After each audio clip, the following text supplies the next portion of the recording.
salah satu sebab perempuan di zaman ini susah jodohnya adalah karena adanya sunnah matrukah. Ada sunnah matrukah. Sunnah matrukah apa jemaah? Sunnah yang ditinggalkan di zaman kita ini. Banyak perempuan yang terlambat jodohnya karena sunnahnya banyak dilupakan, banyak sekali. Yang pertama, sunnah menawarkan anak gadis dan saudari kepada ikhwan yang soleh. Harusnya bawa bapak, kakak, adik, abang-abang, mas-mas, itu nawarkan kepada ikhwan yang soleh. Akhlaknya bagus, agamanya bagus, mau kerja keras, bukan mental tempe, mental kerupuk, ditawarkan. Ini sunnah, makanya banyak yang kurang jodoh sekarang ini.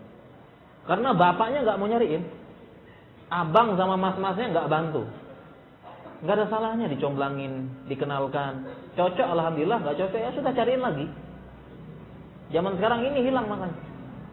Dan sunnah ini juga ditinggalkan, banyak perempuan kecewa dengan jodohnya.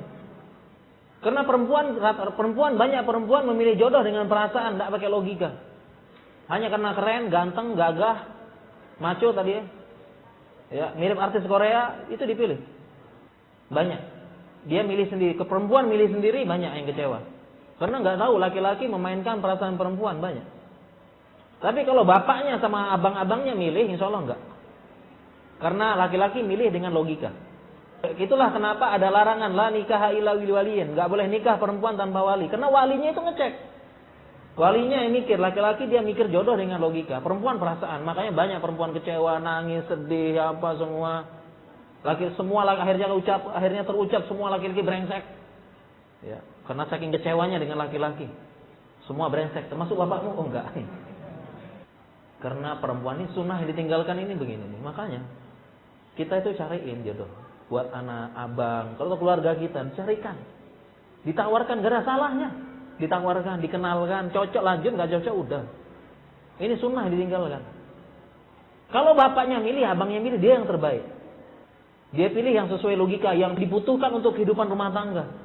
Bukan hanya ganteng sama maco doang, makan tuh ganteng. Ya, Dek, yang penting kita nanti hidup makan garam sama ini, nggak penting bahagia sama adik. Kelepak-kelepak perempuan. Ngelamar, bawa coklat, bawa bunga, diantarkan pas hujan deras. Kemudian ngomong terus, Dek, pengorbanan abang. Yang penting bahagia dengan adik.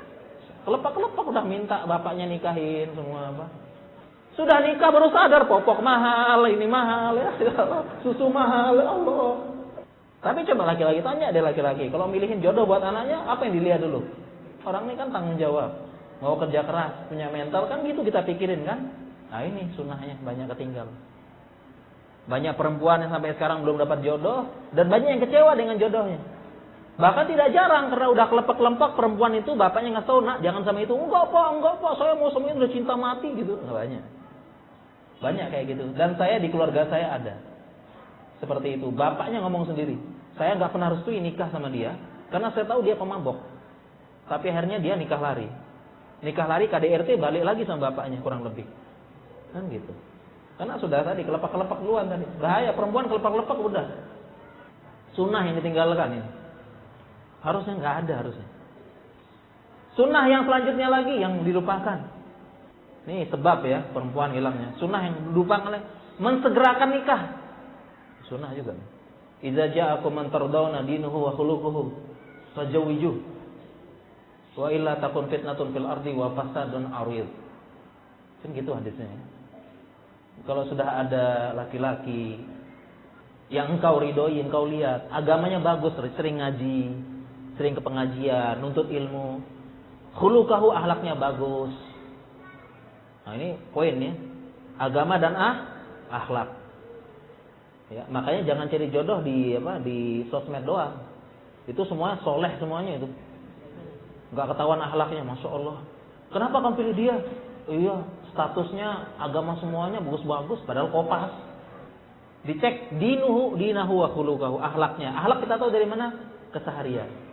Bukan cuma postingan di akun sosmed doang. Dan banyak yang kecewa karena ini. Kenalan di mana? Ta'aruf lewat ini, sosmed. Kok dari mana kamu tahu soleh dia? Oh iya postingannya Masya Allah Ustaz. Padahal kan pencitraan semua kan.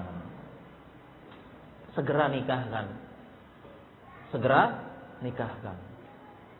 Karena lanjutan hadisnya illah kalau enggak takun fitnatun fil ard, akan terjadi fitnah di muka bumi wa fasadun arid, dan kerusakan yang meluas. Ini enggak main-main ini. Ya, dan kita sudah lihat sekarang ya, kalau memang sudah kenapa enggak? Kita lihat sekarang alhamdulillah sudah ada yang 17, 18. Kalau kenapa nikahin? Enggak mesti nunggu kuliah, enggak mesti nunggu apa, udah. Ya ini sudah mulai sekarang alhamdulillah ya. Beberapa ustadz itu ada yang saya tahu 17 tahun nikahin anaknya. 17, 16 ada. 16 dia nikahin anaknya, perempuan. Kenapa enggak? Daripada perempuan ini kalau kelamaan ngejomblo lebih bahaya, dia galau, gelisah gitu. Dia main perasaan soalnya dia nih. Apalagi ditambah dengan film Korea, lihat yang romantis-romantis, udah. Karena perempuan ya, karena sekarang sama itu mau ya ahwat ngaji juga katanya ada yang daurah nonton film Korea sampai malam seharian daurah. Jadi ini jodoh kurang, jodoh itu kenapa? Karena tadi terlambat menikahkan.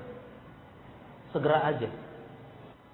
Sehingga ini mohon maaf sekali lagi ya, bukan maksud menyinggung, bukan maksud apa itu, beberapa orang, beberapa ustadz atau itu banyak ada yang mohon maaf sekali lagi sudah umur 30. Minta dicariin jodoh. Ini mohon maaf bukan menyinggung, bukan apa ya, tapi akhirnya beberapa ustadz kan ngomongnya, ini pas ranum-ranumnya kemana gitu ya. Pas 17, 18, 21, 22, pas ranum-ranumnya kemana gitu. Kan gitu. Ini mohon maaf, saya bukan menyinggung ya. Ya ini sengaja saya bahas menyeluruh karena kayaknya pertanyaan ini banyak ini ya. Perempuan jodoh ya. Karena sunnah yang ditinggalkan. Tadi apa pertama? Bapaknya sama abang-abangnya nyariin. Yang kedua, segera nikahkan. Jangan lama-lama. Yang ketiga, satu lagi nih. Sunnah matrukah juga. Yaitu menawarkan diri. Jadi akhwat menawarkan diri kepada ikhwan. Dalam artian sunnahnya ini bukan ini ya, sunnah apa ya? Torik ya, jalan. Artinya kebiasaan bagus gitu ya. Menawarkan diri kepada ini. Jadi nggak masalah akhwat tawarkan diri nggak masalah. Cuma kebanyakan kalau yang ini malu Ustaz nawarin diri gitu ya. Nggak apa-apa ya. Daripada nggak dapat jodoh gitu. Ya, bilang aja saya nawarkan diri, wahai ahi, saya menawarkan diri, mau nggak jadi imamku gitu kan, biasanya gitu ya. Jadi imam, iya dek, perlu diketahui imam itu makmumnya banyak gitu ya. Atau para ahwat tuh takut ditolak ya, maukah kamu jadi imamku? Maaf dek, saya sudah sholat tadi. Ini dilakukan oleh beberapa orang-orang, termasuk Khadijah ya. Kalau dia nggak berani meramal Nabi Sallallahu Alaihi Wasallam, nggak dapat. Seandainya Khadijah saat itu malu apa gitu ya, nggak dapat Muhammad Sallallahu Alaihi Wasallam. Nawarkan diri, nggak apa-apa. Supaya nggak malu jelaskan. Yang pertama bisa pakai comblang bisa. Kemudian yang kedua bisa minta merahasiakan lewat comblang atau bisa rahasiakan. Jadi ahi, saya pengen nawarkan diri, kalau terima alhamdulillah kita lanjutkan. Kalau enggak tolong dirahasiakan. Cukup saya, Allah dan kamu yang tahu. Ini enggak apa-apa ini. Ini ya tips ya buat akhwat ya. Dan yang ikhwan jangan ember gitu ya. WhatsApp-nya di screenshot, diposting. Ini ember banget ini. Nah, itu beberapa cara-cara ya supaya ini. Nah, sehingga jawaban bagi pertanyaan tadi nggak usah khawatir, nggak usah cemas. Kita lakukan usaha. Yang pertama minta bapak kalau ada bapak, minta abang kalau punya abang, atau minta mahram, paman, minta tolong cariin. Ngomong jelas-jelas kalau ketemu yang akhlaknya bagus, agamanya bagus, tolong tawarin saya. Nggak apa-apa. Yang kedua kalau memang ketahuan ada ihwan ya, yang bagus tawarin diri nggak apa-apa. Dengan tadi minta dirahasiakan, nggak masalah. Ya, atau ikut biro jodoh juga nggak apa-apa, nggak masalah juga. Usaha, pokoknya usaha seperti itu. Dan segera nikah kalau sudah dapat.